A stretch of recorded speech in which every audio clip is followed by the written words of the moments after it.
Hello guys, episode 15 तक की कहानी आपको पिछले वीडियो में बता चुकी हूँ, जिसका लिंक आपको मेरे वीडियो सेक्शन में मिल जाएगा। पिछले एपिसोड में हमने देखा था कि मेंगहुई इसे एक लड़की करता है तो वो सेंग को चैलेंज करता है, तो सेंग शराब के सारे एक्सपेंसिव बोतल तोड़ देता है और कहता है मैं पे करूँगा। आगे सेंग मेंगहुई को समझाता है कि मेरी कोई गर्लफ्रेंड नहीं है, तो मेंगहुई कहती है तुम मेरे भाई हो और हम एक साथ पले बड़े हैं। तो सेंग कहता है हम दोनों में ब्लड रिलेशन नहीं है। तो मेंगहुई कहती है मैं तुम्हें पसंद नहीं कर सकती, मेरी एक भाभी है। तो सेंग कहता है तुम्हारी कोई भाभी नहीं, वो सिर्फ मेरी असिस्टेंट है, तुमने गलत समझा है, तुम अब भी मुझे मजबूर करती हो उससे झूठ बोलने के लिए। तो मेंगहुई कहती है रियली? तो सेंग कहता है रियली मैं तुमसे प्यार करता हूँ। तो मेंगहुई रोते रोते कहती है फिर हम एक साथ नहीं हो सकते। तो सेंग कहता है क्यों, क्या तुम मुझे पसंद नहीं करती? तो मेंगहुई कहती है मैं तुम्हें पसंद करती हूँ लेकिन हम एक साथ नहीं हो सकते, अंकल नाराज़ होंगे, माँ बहुत शर्मिंदा होगी, मैं उन्हें दुखी नहीं करना चाहती, मैंने कड़ी मेहनत की है, अब तुम्हें पसंद नहीं है लेकिन मैं ऐसा नहीं कर सकती। वेल आगे सेंग उसे अपने पीठ पर उठाकर ले जाता है। तो मेंगहुई कहती है तुम्हें पता है मैं तुम्हें कैसे पसंद करती हूँ, तुम्हें नहीं मालूम?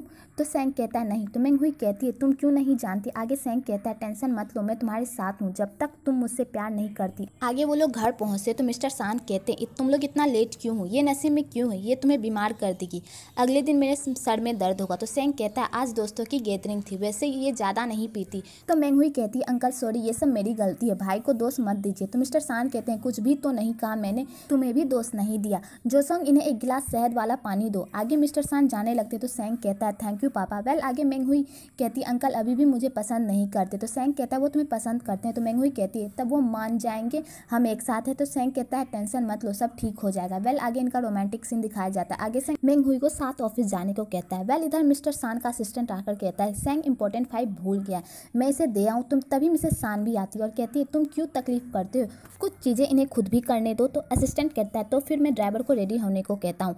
आगे मेंगहुई ऑफिस में होती है और सारे स्टाफ उसे अच्छे से ट्रीट करते हैं कि तभी वहाँ मिसेस कार भी आती है और कहती है मेंगहुई तुम यहाँ हो, अपने भाई से मिलने कंपनी आई हो? तो मेंगहुई कहती है मिसेस कार। तो मिसेस कार कहती है मिसेस कार कंपनी में आई हो तो भूल मत जाओ, तुम मुझे बस भाभी कहो। तो मेंगहुई कहती है कल मेरे भाई ने मुझे सब बता दिया है, मैंने वास्तव में तुम्हें गलत समझा, तुम लोग बस। तो मिसेस कार कहती मेंगहुई जब से तुम कंपनी में आ ही गई हो तो मैंने और सेंग ने लंच का प्लान बनाया, तुम भी हमारे साथ चल सकती हो। सेंग ने मुझे बहुत सारे रेस्टोरेंट ले गया है और अपने रिंग का शो ऑफ करती है। तो मेंगहुई कहती है ये रिंग मेरी माँ की है और इसका विशेष मतलब है। तो मिसेस कार कहती है मुझे पता है बहू के लिए है ये रिंग।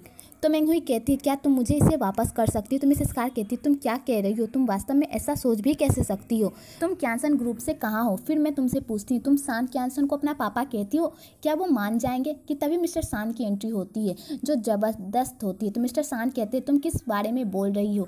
और मिस्टर शान मेंगहुई को देखते हैं और कहते हैं तुम मुझे अभी भी अंकल कह रही हो, पापा को? तो मेंगहुई कहती है पापा। तो मिस्टर शान खुश हो जाते हैं और मिसेस कार के हाथ में रिंग को देखते हैं और कहते हैं तुम्हें पसंद है? तो मिसेस कार कहती है हाँ बहुत अंकल। तो मिस्टर शान अपने असिस्टेंट को कहते हैं हमारे कैंसर ग्रुप के लिए एक बस ज्वेलरी की दुकान देखो और उसमें से सबसे महंगा सेट खरीदो और इसे दे दो। तो मिसेस कार कहती है अंकल आपको ये करने की ज़रूरत नहीं है। तो मिस्टर शान कहते हैं अपने हाथ से रिंग उतारो, ये केवल शान परिवार के लिए और इसका विशेष मतलब है, ये हमारे परिवार की बहू का है, ये तुम्हें नहीं देना चाहिए था, ये तुम्हारे लिए नहीं है, उतारो। वेल मिसेस कार रिंग उतार देती है तो मिस्टर शान वो रिंग मेंगहुई को दे देते हैं। तो मेंगहुई कहती है लेकिन ये रिंग मेरी भाभी के लिए है। तो मिस्टर शान कहते हैं जब बहू गृह प्रवेश करेगी तो नया खरीद दूंगा। आगे सेंग वहाँ आता है तो मिस्टर शान उसे फाइल देते हैं और कहते हैं हमेशा अपनी चीज़ों को खो देते। तो सेंग कहता है थैंक यू पापा। तो मिस्टर शान कहते हैं मैं तुमसे कुछ पूछना भूल गया, तुम उस दिन इसे घर लेकर आए थे, तुम्हारा इससे क्या रिश्ता है? तो सेंग कहता है हम बस साथ काम करते हैं। वेल यहाँ का सीन देखकर बहुत मजा आया था, आपको भी जरूर आया होगा। वेल आगे मिस्टर शान को पता चलता है कि मिसेस कार वो लड़की नहीं है तो मिस्टर शान मेंगहुई की दोबारा जांच करने को कहते हैं। वेल इधर वेबई डॉक्टर सुई से मिलने जाती है और कहती है डॉक्टर सुई वहाँ है? तो डॉक्टर सुई कहते हैं मैं यहाँ नहीं हूँ, तुम क्या कर रही हो? तो वेबई कहती है तुम मत खो, तुम तो यहाँ नहीं हो ना। तो डॉक्टर सुई कहता है अब मैं चला गया। तो वेबई उसे अपना चेहरा दिखाती है तो डॉक्टर सुई कहता है तुम्हें शराब नहीं पीनी चाहिए थी। वेल यहाँ पे इनका क्यूट सा मोमेंट देखने को मिलता है। वेल आगे सेंग अपने पापा से मिलता है और यहाँ पे इन दोनों के गिले शिकवे सब खत्म हो जाते हैं। तो मिस्टर शांत कहते हैं मैं अच्छा बाप नहीं बन सका लेकिन मैं अब अच्छा बाप बनने की कोशिश करूँगा। तो सेंग कहता है मुझे भी नहीं पता था बेटे कैसे होते हैं, मैं भी अब एक अच्छा बेटा बनने की कोशिश करूँगा।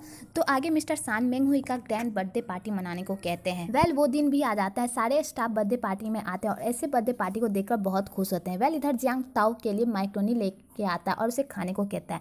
वेल यहाँ इनका क्यूट सा मोमेंट देखने को मिलता है। वेबई ताओ और जियांग को देखकर वो भी डॉक्टर सुई के लिए स्वीट ले जाती है और उसे खिलाती है, पर डॉक्टर सुई कहते हैं मुझे स्वीट नहीं पसंद। तो वेबई वहाँ से जाने लगती तो डॉक्टर सुई उसके हाथ से वाइन लेकर पी लेते हैं और कहते हैं वाइन तुम्हारे लिए अच्छा नहीं है। आगे मेंगहुई पार्टी में आती है और उसे सब बर्थडे विश करते हैं। वेल आगे सेंग और मिस्टर शान मेंगहुई को गिफ्ट देते हैं जो सेम होता है। तो मेंग हुई दोनों गिफ्ट ले लेती है और मेंग हुई मिस्टर सान का गिफ्ट माँ को दे देती है और वह बहुत खुश होती है। आगे सैंग और मेंग हुई बात कर रहे थे तो मिसेस कार्ड आती है और सैंग को कहती है मुझे कुछ आपको बताना है जो बहुत इंपॉर्टेंट है। तो सैंग कहता है हम बाद में बात करेंगे। तो मिसेस कार्ड कहती है अभी। आगे मिसेस कार्ड सैंग से अपना लव कन्फेशन करती है तो सैंग मना कर देता है। तो मिसेस कार्ड कहती है फिर से सैंग को स्कार लेकर मैनिपुलेट करती है। तो सैंग कहता है क्या तुम वही हो जो बचपन में सबकी हेल्प करती थी, जो बिल्कुल सॉफ्ट थी, बिल्कुल मेंग हुई की तरह। वो कभी नहीं चाहती थी कोई निशान देखे ताकि किसी को चोट पहुंचे, लेकिन तुम इस निशान के सहारे मुझे धमकी दे रही हो। ऐसा लगता है अगर तुम वास्तव में वो लड़की हो तो मैं तुम्हें मुआवजा दूंगा, प्यार नहीं, क्योंकि मेरे पास पहले से ही मेंग हुई है। आगे मिसेस कार मेंग हुई को धक्का दे देती है तो सैंग और डॉक्टर सही पानी में कूदकर मेंग हुई को बचाते हैं। इधर वही जान जाती है कि ये मिसेस कार ने किया तो वो भी उसे पानी में धक्का दे देती है, जिस वजह से सबको पता चल जाता है कि उसके चेहरे पर कोई निशान नहीं। आगे मेंग हुई ठीक हो जाती तो मिस्टर सान से मिलने जाती और कहती इस समय के दौरान आपने मेरा बहुत ख्याल रखा, उसके लिए थैंक यू। तो मिस्टर सान कहते हैं ऐसा मत कहो, जाकर सैंग को बताओ तुम ठीक हो गई हो, वो तुम्हारे लिए बहुत परेशान था। तो मेंग हुई जाते वक्त पूछती है अंकल क्या मैं सैंग के साथ रह सकती हूँ, क्या आप मुझे स्वीकार करते हैं। तो मिस्टर सान कहते हैं मेंग हुई तुम एक दयालु लड़की हो, मुझे उम्मीद है कि तुम हमारे परिवार का हिस्सा बनने में सक्षम हो, लेकिन मैं वास्तव में नहीं चाहता कि तुम और सैंग एक साथ रहो। मुझे उम्मीद है कि तुम मुझ पर ट्रस्ट कर सकती हो, कृपया मुझे समझो। तो मेंग हुई कहती है मैं समझती हूँ, इस समय के दौरान मैंने वास्तव में आपको परेशान किया। आगे मिसेस सान आती है और पूछती आपने मेंग हुई को देखा। तो मिस्टर सान कहते वो चली गई, मैंने उसे कह दिया मैं अपनी बहू नहीं बना सकता।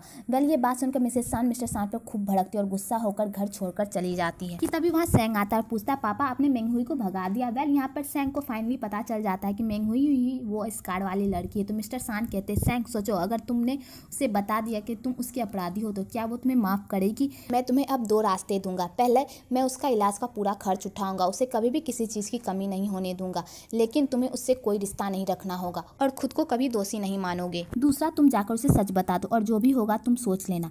आगे मेंग हुई बस स्टैंड पर बैठी होती है कि तभी वहाँ सैंग आता है। तो मेंग हुई कहती है मेरे घायल होने के बाद मेरे पेरेंट्स हमेशा लड़ते थे, एक दूसरे को दोष देते थे, डिवोर्स होने तक भी एक दूसरे पर आरोप ही लगा रहे थे, मेरा ख्याल नहीं रखा, मैं खुद नहीं जानती क्या गलत था, अचानक क्यों मेरे पास कुछ नहीं है। बाद में उन्होंने अपनी न्यू लाइफ स्टार्ट की तो मैंने भी अपनी न्यू लाइफ स्टार्ट की, लेकिन बदकिस्मती ने मेरा पीछा नहीं छोड़ा, पता नहीं कैसे मुझे डिसऑर्डर हो गया। ये कब शुरू हुआ ऐसा लगता है कि जब तक मुझे लगता है कि मुझे परेशानी होगी मैं नहीं चाहती माँ मुझे ऐसे देखे, इसलिए मैं घर नहीं जाती, उनसे ज़्यादा बात भी नहीं करती। उन्हें भी लगता है कि मैं उन्हें दोष दे रही हूँ, पर ऐसा नहीं है, मैं नहीं चाहती कि उन्हें कोई टेंशन हो, मैं वास्तव में तुमसे जलती हूँ, इसलिए मुझे उम्मीद है कि तुम सुन सकते हो अंकल आंटी की बातें, वे सभी तुम्हारे लिए परेशान हैं, तुम अंकल से हमेशा मत लड़ो, वो तुम्हारे भले के लिए ही कहते हैं।